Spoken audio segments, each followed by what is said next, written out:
Hello and welcome to season 3 of Financial Secrets Revealed. My name is Amanda Cassar, and for season 3 we are going to be meeting the experts. We will be talking to people who arrange socially conscious investments. We will be interviewing a former Olympic swimmer who is now the head of a large Australian bond company. We talk to a financial advisor to see how advisors can actually add value. We also discuss ETFs, contrarian investing. So I hope you enjoyed doing this deep dive with me into meeting the experts and learning a lot more about investing.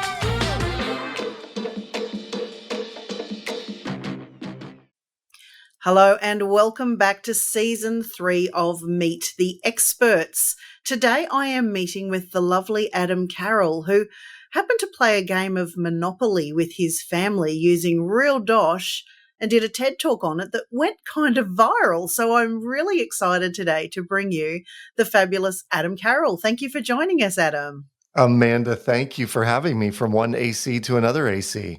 It's good to be here. Indeed. Can you tell us a little bit about your background in financial services, Adam, and what led you to come up with the idea of pulling all this cash out of the bank for a family game of Monopoly? Well, I've heard this before that some of us, we make our mess our message. And I graduated from university as a debt statistic. I had $30,000 in student loans. I had $8,000 in credit card debt. And I realized when I got out of college that I was a broke professional. I had been a rich college kid and I quickly became a broke professional. It prompted me to begin reading books on personal finance, Amanda, and really digging deep into behavior and why do people do what they do and what were the things that sort of influenced me along the way. And from that, I realized that in getting out of debt, which I did in about 2 years' time, it was relatively simple. It wasn't always easy. And I thought, why aren't we teaching this? We should be teaching this to people, especially high school and college students. And so that led me down a path of training for about, 10 years or so on the college level. And then lo and behold, I have kids. I start wanting to teach them about money. And I was watching these college students make really horrendous financial decisions with money that didn't seem real. And then I started seeing it sort of play out with my children when we played games like Monopoly. And so at one point I questioned, what if the money were real? Could I bring, real dollar bills to the table and see if my kids play differently? And that's ultimately what got us there. How did your wife go with you pulling that much money out of the bank? You'll appreciate this, Amanda. She said, this does not go on social media. Do not take pictures. Do not post. I don't want anyone to know that this money is here. No geo-tagging our address in this one. That's right. None of the above. So what did you notice in the way the kids played the game previously when it was just for fun versus using real money? What changed in the dynamic? Well, we've been playing board games like Monopoly for a very long time. And they were, I think when we played this game, they were 6, 8, and 10. And my kids, they love to play the games, but what they really love is the rolling of the dice and the moving of the pieces. And while we were playing Monopoly, what I was realizing was they didn't really pay much attention to the dollars, the Monopoly money that was sitting around the table. And in fact, at one point, they were buying each other out of jail. And I was like, guys, this isn't even a thing. What are you doing? You're paying $200. I love how every family makes their entirely own set of rules to Monopoly. It's fabulous. Oh, and they were too. And so it was at that point in time where I was questioning, the money isn't real anymore. It's just slips of paper. They're rumpled, they're torn, they're tattered. And then I started equating that with how we're spending money today in society, which is using Apple Pay and Google Pay and Venmo. And, we tap our watch to a reader and we walk away without even thinking twice. And so it in my mind, it was this level of financial abstraction where money is no longer real. It's just an abstract idea and it changes the way that we play. So my kids were, my daughter's not a very strategic player when she played Monopoly back in the day. She loved chance and community chess cards and that's it. My middle son very strategic, bought all the railroads, all the utilities, and then he would buy Boardwalk and Park Place and try and bankrupt everyone that way. And then my younger son bought everything that he landed on with no exception. And he was almost always out of cash at some level. But that was the way they played. And then I had this hypothesis that they would probably play differently if there was $10,000 in glue on the table. So what changed for them? Did their strategies change? Did touching the real money make a difference to them? I mean, I'm realizing they're also quite young, and money at those ages still isn't real. I mean, they're not earning. It's just something parents provide for everything. So it'd be interesting to know how much it actually changed for them. Well, and I would say the biggest difference that we noticed right off the bat was my youngest son, who, used to buy everything with no exception. He started asking, how much is rent on that space? How much is rent on that space? How much is rent on that space? And then he would recount his money over and over and over again to make sure that he could stay in the game if he landed on one of the spaces. And so he started buying some properties. And then I think that influenced my daughter, who said, well, now I'm not making any money and the boys are making money. So she started buying properties. But my middle son, he bought all the railroads, he bought all the utilities, but instead of buying Boardwalk and Park Place, he bought Oriental and Baltic Avenue, which are two of the cheapest spaces on the board. And at one point, Amanda... Okay, so I'm used to the English and the Australian versions. Yeah. Are we talking along the first run or the second run of the Monopoly board here? The first run, yeah, right after you pass go. First run, yep. Okay. And I had to memorize the English version. I can't remember what they are today, but when I did my TED Talk, which I did in London, I had to make it relevant. So I was memorizing the UK version of the board. Old Kent Road, and it's coming back to me. Yeah, precisely. So, but my middle son, he bought the less expensive properties, and I said, buddy, I'm just curious, why did you buy those spaces? And he said, just plain as day, well, Dad, they're just more affordable properties. And at that point, I cried a solitary tear of pride. I was just so excited. He was getting it. My work here is done. That's right. How do you think, since, I suppose, turning this, what was just, I suppose, to be a family fun game and a lesson for your kids, into a TED Talk that's gone viral, and the lessons on your own children and others, how do you think this has all played out, I suppose, from just a game to real life in your own situation and what you've recognized since doing it? Yeah, it's a great question. Right after we played the game, we debriefed with everyone, my wife and I included. And I said, what did you notice? And she said, they're far more conservative with their money than they are with our money. And this is true for parents everywhere, right? I mean, your kids want to spend your money. They don't want to spend their own. What we did, and this is really what changed for us, and what I would encourage your listeners to consider, is we started we started putting money in our children's hands. And it was basically allowance after they had done chores, and the chores had to be done in order to get the allowance. But as a matter of the allowance being had, we also then forced some of the decision-making down to them at the financial level. So we said, this is now your money, which means if you want to go get ice cream, or you want to get donuts on the weekend, you want to go to a ball game when you're a teenager, go to the movies, that is your money. You must understand there is a limited supply of that, and it's now up to you to keep track of it and control it. And an amazing thing happened, Amanda. They got really confident about their money deciding skills, and they would make mistakes here and there, but we were there to correct them and say, do you think you should have bought a 5-pound bag of Starburst with the money that you just used? And they would go, no, maybe not. But I was wanting them to make decisions and mistakes at the $5 level and the $15 and $20 level, because I was seeing college students make $1,000 mistakes at 18 because their parents had never given them money, but they'd never made money decisions before. Fascinating how when it's yours, it's a whole other story. In, I suppose, IRL, in real life now, when you're talking about this, group that grow up, they've never had a pay packet that's cash. They didn't get to bring the cash physically home Yeah. and go, right, I've got to put $20 for fuel and $20 for my rent and, put it in the envelopes to work out what they need for everything. So there's this Yeah. missing piece, I suppose. And look, we can do sub accounts today to, put bits and pieces away for different things. Do you think it's made a big difference, the so-called cashless society that we live in and people's views on money?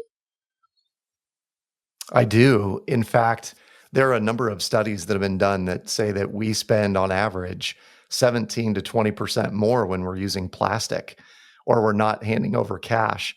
And it's rooted in psychology that, if I don't know about you, but if I have a 50 or a $100 bill, it's hard for me to break that bill. I tend to hold on to those. I want to keep them. They're wrapped around all the other bills. They make me feel abundant.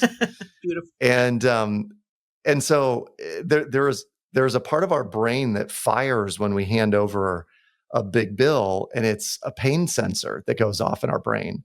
And the pain is I no longer have that big bill. And yet I know a lot of people, myself included, could go onto Amazon and hit one click ship for $47 and not think twice about it because we are actually in positive expectancy for that thing to arrive at our doorstep the next day. So it's a very different, it's a different emotional, psychological experience when we're using real cash versus using ones and zeros for the most part. Yeah. The old bank in the wall that suddenly you don't realize how the money gets into the bank in the wall. All of a sudden, yeah, it's just a little Indeed. bit different. What was the degree you left college with first as a broke professional? What had you been studying? That's funny. I was a Okay. broadcasting major. I thought I was going to be a reporter or an anchor person. I wanted to be in front of the camera. As it turns out, I am almost every day on Zoom, a byproduct of 2020 and Right. beyond. But I left with broadcasting. I had no financial acumen whatsoever, no accounting training, no finance training. And then I just had this like insane curiosity around money and around business and being an entrepreneur. And I went on a 5-year journey of just learning everything I could that then turned into the next, 15 years later, still pursuing it and still learning more and realizing that the mastery of money is what I'm after, which is just this endless lifelong pursuit that the more you learn, the more you realize you don't really know that much. And there's always more to learn. Yeah. How true is that? I find that most people who are financial professionals, especially those probably in the 30 plus category, not many of them left college or high school or university thinking, I want to become a financial advisor or I want to become, Yes. a stockbroker or something like that. It's more of an accidental career like yourself where you've gone down one path and it's almost a personal interest. It's like, well, I never got taught Yeah. any financial literacy at school. My parents aren't super well off. I don't know much. They Yeah. didn't teach me anything. I think I'll do it myself. Like you start reading the personal finance books, you go down that path to personally educate. Do you think there should be some level of responsibility from governments, from corporate, to start teaching a level of financial literacy at schools? I do. And I was actually a huge proponent of this for a number of years. It felt like I was sort of tilting at windmills in the US because there's only about 18 states that mandate financial literacy as a graduation requirement for high school. And the colleges are woefully underprepared to teach it, although some are stepping up and trying to do more in that vein.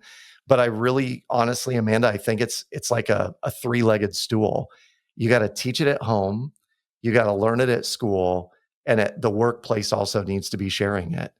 And there's so much around money today that's emotional. It's got emotional baggage to it that I think people are sort of resistant to talk about it or want to face it. And yet, for professionals who can do this really well, it can make a world of difference for someone who grew up in a household where money was taboo and they fought about money all the time. And they're raised like, I really don't know what I'm doing. So they make all these, unfortunate decisions as they're growing up. I just think we could turn the tide for a lot of people if financial education were more widespread in all those areas. Absolutely. So after your broadcasting degree and you did all this other learning, do you now have Yeah, financial degrees as well? I do. I do. For me, I won't say like I have so many degrees. You could call me a thermometer or anything, but Alphabet soup. there are a lot of certifications and, yeah, the alphabet soup behind my name.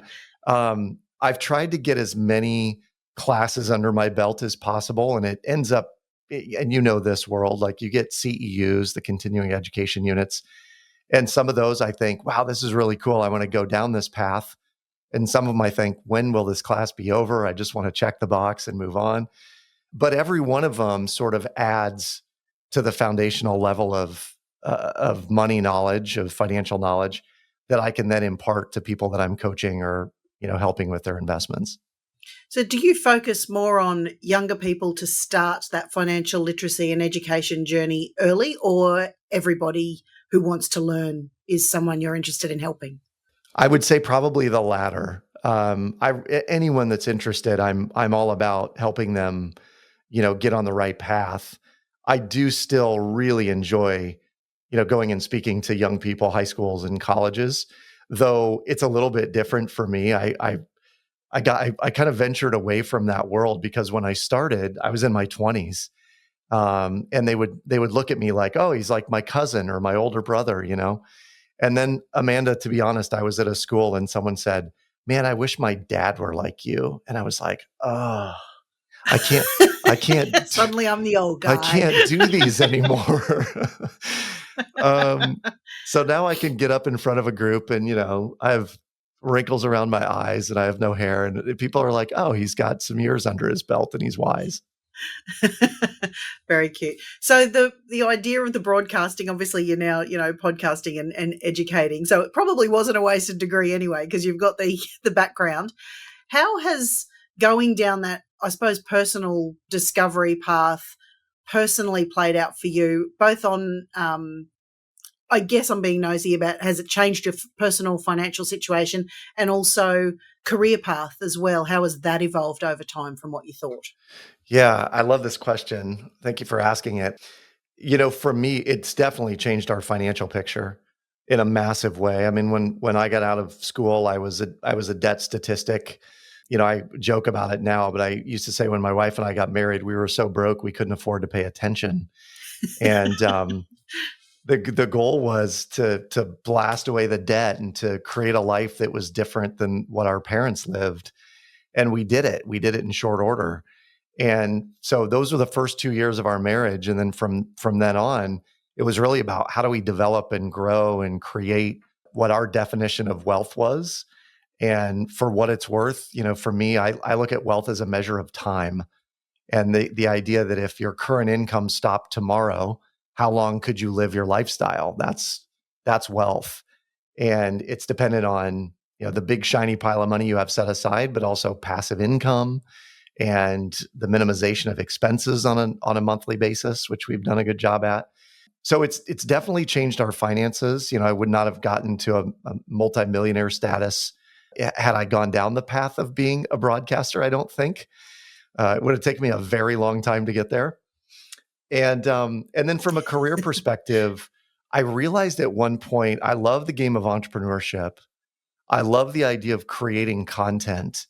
And I realized at one point that I'm a mediapreneur.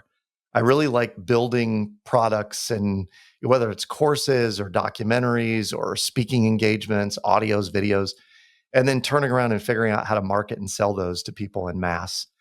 And that, one of those projects led me to doing a documentary on student loan debt that was just kind of like a crowning achievement for me to even get that done.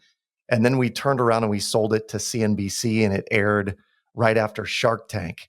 So it was kind of this surreal moment of I had this idea, we crowdfunded it, we created it, and 2 years later, we're watching it on CNBC. Wow. So can I be super nosy as well? For the people sitting there asking, going, "Oh, good for you. You've gone down this path. You've done a TED talk. You've had a show. I'm right now drowning in debt, whether it's student debt, credit card debt, Yeah. personal household debt. What are some things or quick takeouts you can give me today that I can start implementing to turn things around? Because 2 years sounds like a great idea to be able to, there's light at the end of the tunnel. It's not going to take the rest of my life. What can I do today to start on that journey? So the way I always start talking about this particular topic is to give three sort of high level mindset ideas for people to walk away with. And then, once I give those, it's a little bit easier to say technically, here's what you would do. So the first piece of advice I would give someone that's in debt is our lives are perfectly engineered for the results we're currently getting. So if you are in debt, your life is engineered for you to be in debt because either you're spending more than you make, maybe there was a job loss at some point, but you had not set enough aside to weather the financial downturn or a storm. And so, understand that our lives are perfectly engineered for the results we're currently getting. That's number one. Number two, and this is what my wife and I lived by, was that if you do for 2 years what most people won't do, you can do for the rest of your life what most people can't do. And most people for 2 years, they won't save, they won't eat at home and not dine out. They won't drink $3 bottles of wine instead of $12 bottles of wine, which we did Yeah, I wouldn't do for a long time. that. I couldn't handle a headache. Yeah, it was rough. We would celebrate when we paid off debts, though. We'd go buy a $12 or $15 bottle of wine. We'd be like, wow, we're really living.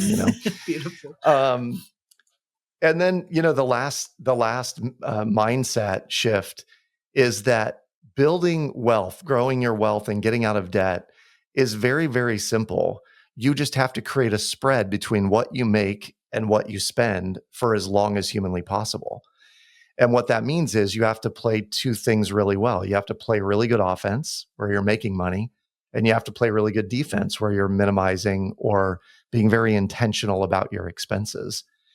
And so for the folks that do find themselves in debt, one of the very first things that I think you have to do is realize that if you're using a credit card or Venmo or Apple Pay or something like that to pay your bills, go back to cash for a period of time because you're likely overspending and not realizing it.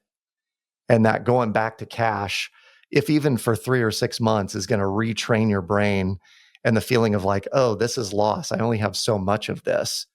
Whereas when people are using credit cards or home equity lines or personal lines of credit, we're literally borrowing from tomorrow's ability to buy. We're robbing future And Adam or I future always, Amanda or our future selves. Yeah. that's exact, yes. And I always said, I want future us to love current us. I want my future self to be like, that dude was a stud. He set us up. He's a rock star. So for someone who's brave enough to Yeah. sit down right now, look at their finances, work out what's going out, just for 5 seconds, don't worry about what's coming in. Just sit down and go, right, it Yep. costs me $769.20 a week, a fortnight, $1,412, whatever it may be, whatever your income period Yep. is going out. Now, when I turn around and realize either my income or pension or whatever I'm getting isn't enough, and you go, oh Yeah. shit, what can we do straight away to start? Because obviously we don't have that gap between our income and expenses that you're saying is the Yeah. ideal situation we're looking for. What can we do to start pulling those expenses back? I mean, obviously everyone sort of goes, yeah, discretionary spend. So do you have any top tips for how we pull it back? The easiest way to do that right off the bat is to begin looking at, what are in the Maslow's hierarchy of needs. We have basic needs on the bottom of Maslow's hierarchy of needs. It's food, shelter, security. We move up from there. And at some level, when people are overspending what they're making, they're probably farther up the hierarchy of needs. They're into things like, well, I want to buy these clothes because my friends all wear these clothes, or I want to go to these restaurants because I'm hearing about it all the time. And it's sometimes a challenge. It's a challenging conversation to be sure to have with if you have a partner, to say, hey, we can't afford this life that we're living right now. And candidly, Amanda, I've had family members that I've sat down with and said, you can't afford the life you're living. You're living like you're still earning a full living, and you've retired 3 years ago, already dipped into some of your retirement, and you shouldn't even be at that point yet. Like, you can't afford this lifestyle.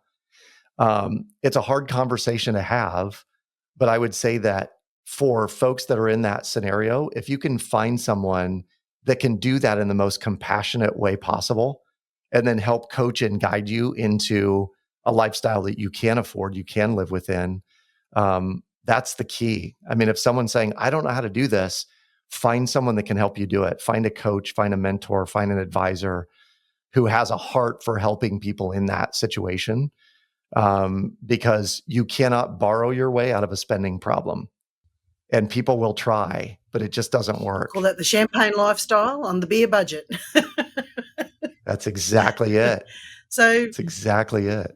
When you said get someone to help you, obviously to sit down and look at where everything's going is the first thing. So if you've got that mapped out in front of you, do you think it's very hard to sit there and go, look, I've got my Netflix and my Stan and my binge and my KO, but I'm watching this show here and that show there, whereas someone might come to you and go, look, one streaming service at a time. That's easier for someone to see than when you're in it. Or, look, you are spending, on this level of clothing. Do you really need clothes for the next 12 months? Let's stop that for 12 months. Is it easier for someone who's not emotionally involved to help with that? It is. Or do you find people will get their hackles up and be defensive going, don't tell me what to do? There will definitely be that from time to time. And I was actually, this is so timely. Yesterday, I was with a group of financial professionals at a credit union, a financial institution, and we were teaching them coaching philosophies. And in the coach level, a coach might say, are you open to an observation? And someone who's in that situation would say, well, yeah, I guess. And the coach could say, I noticed on your credit report, or I noticed on your bank statement that there's a lot of dining out charges. So just as a curiosity, do you have any sense of how much you're spending in convenience food, like in fast food or dining out? Do you have any sense of that? No, I really don't. And then say, well, how about you take a guess? I'll add it up and you just guess how much you might be spending on that.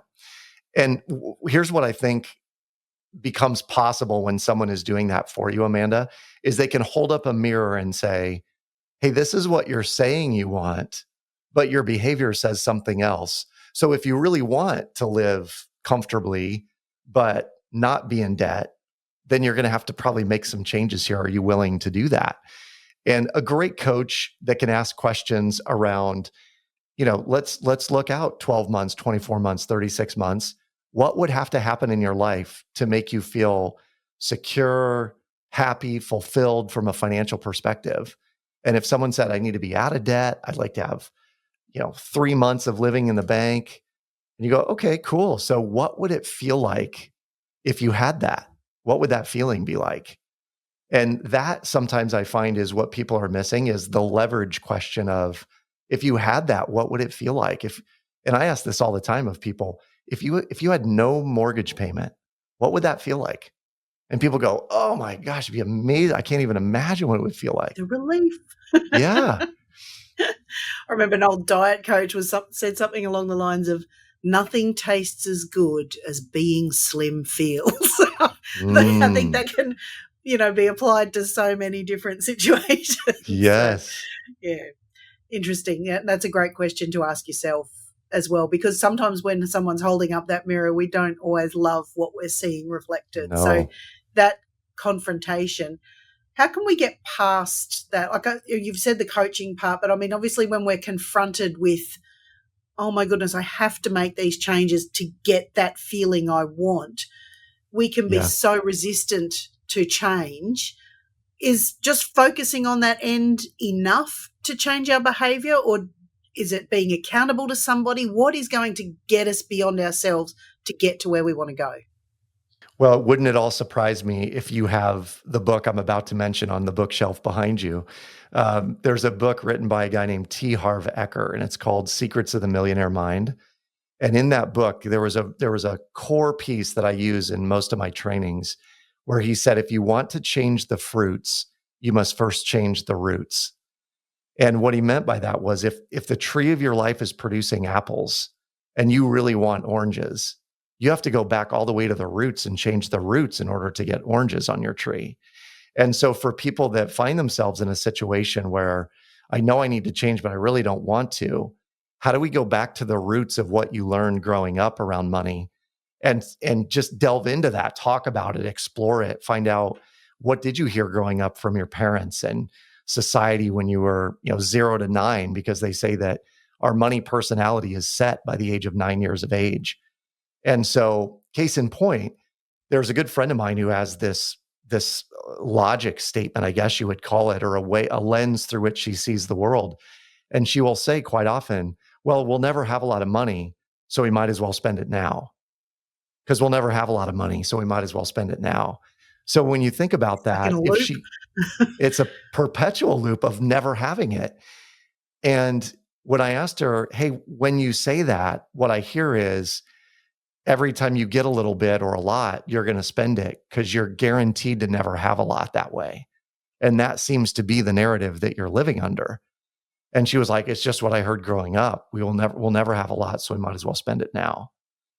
And I find that 9 times out of 10, somebody that's deep in debt and struggling to make ends meet, they have some negative connotation to money, some emotional attachment to money that's negative, that resulted from probably a conversation they had with or overheard their parents have when they were a kid.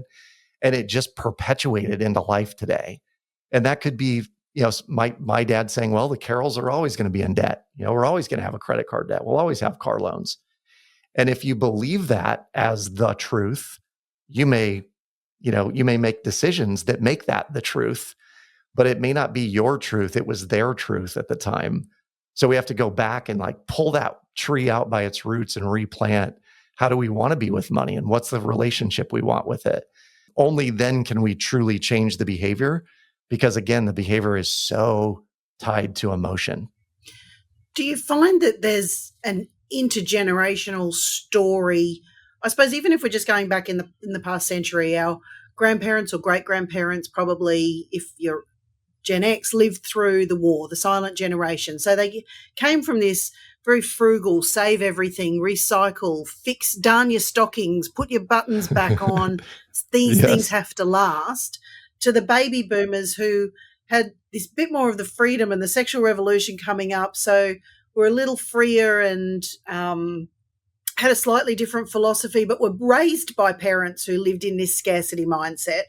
Yes. Who then had the Gen Xers who hadn't lived through the hardships and privations, but they were still fairly conservative, being raised, by these two generations before, where you're coming into the millennials everything's abundant. Oh my God, my button came off my shirt, I'll buy a new one. Everything's $3, $5. It's replaceable. It's a throwaway society. We've got it. Now all the Zeds seem to be going, wait a second, the planet's suffering. You guys were rat bags who ruined everything for us. We have to start going back to conservation. Otherwise, the alphas are going to be in trouble. Do you feel that that's a set pattern? And, my parents were money doesn't grow on trees. I grew up thinking we were quite poor when we were very, very working class. But my parents told me, there was this scarcity. We will never get out. So do you think those intergenerational patterns are still around and alive and abundant? I do. And I 100% agree with you that the group I look at my grandparents' generation, they saved every container, every Cool Whip container, every, margarine container, everything. They had 75 containers in their cupboards when we cleaned out their house. And we were all laughing because my grandma would say, well, you never know when the neighbor's going to need leftovers, or you never know when I'm going to send something home with someone, My dad's generation was very much, child. He basically was a professional in the 80s and 90s. And it was young, upwardly mobile professionals, and they were dual income, no kids for a while. And they heard scrimp and save, but the experience they were having was different. And I think they wanted to give, certainly my sister and I, everything they didn't get growing up. And then it perpetuates down the chain a little bit. To your point, Amanda, being a throwaway society, I remember my grandparents' wastebasket that they would set out for the garbage collector was tiny. It was 16 ounces. I mean, it was literally tiny, and they would have one little bag sitting in there. And today, our garbage bins could fit a family inside, and most of the time are completely full. And so I think the Zeds are 100% on point that we have to get back to conserving, and the mass consumerism has to go away at some point or lessen. My hope is that it happens, and I'm hopeful for my kids and my grandkids that they figure that out at some point, that it's not all throwaway. Yeah, it's really fascinating.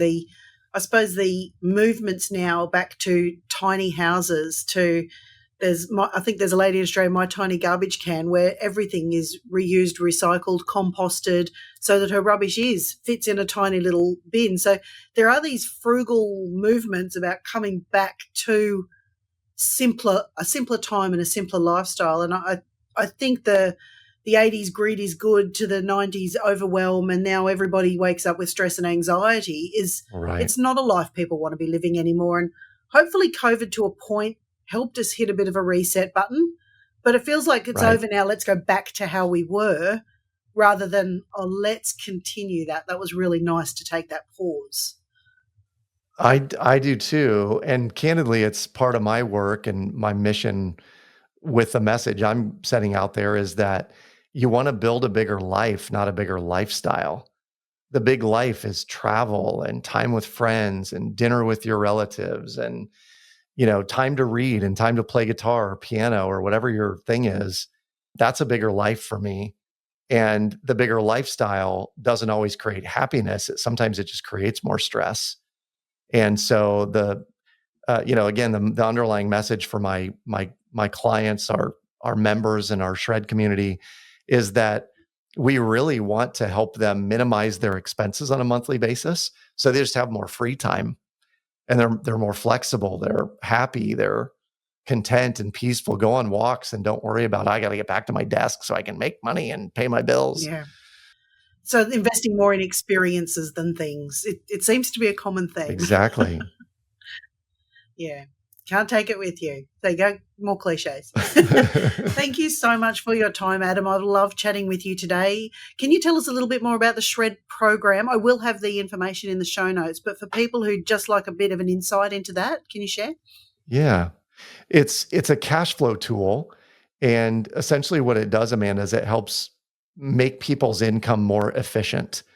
And what I noticed being in the mortgage business for a period of time was that our income isn't really very efficient. Our money gets deposited into a checking account and it sits there, and it might sit there for days or weeks or months on end, slowly dripping out with ATM transactions and debit card transactions. All the while we're paying interest on amortized loans like mortgages and car loans, student loans, et cetera. And so the Shred method creates, through an algorithm, a way to use your cash flow in a more efficient manner, allowing you to blast away debt. So we can show people how to be completely free of debt, all of it, within 3 to 5, on the high end, 7 years. But again, if you do for 2 years what most people won't, you can do for the rest of your life what most people can't. And we show them. You've said that once or twice before, haven't you? Yeah, over and over. Because it's really amazing. Banks are making record profits and have for years and years and years. And when we start wondering, well, how do they make record profits? It must be us playing their game. What if we weren't playing their game? We were playing our game well. That's really what we're trying to do with the Shred method. Beautiful. Excellent. I'll definitely have the links to that, Adam. So thank you so much for sharing your insights. Really, really appreciate it. Thanks for joining. Thank you, Amanda. Thanks for having me. And that was another episode of Financial Secrets Revealed. Thank you so much for joining me. I hope you got some nuggets of wisdom out of that guest and enjoyed listening to their story. If you'd like to know more, please reach out to me. My contact details are in the show notes, or hunt down your favourite bookstore to find Financial Secrets Revealed and learn more for yourself. I look forward to hearing from you.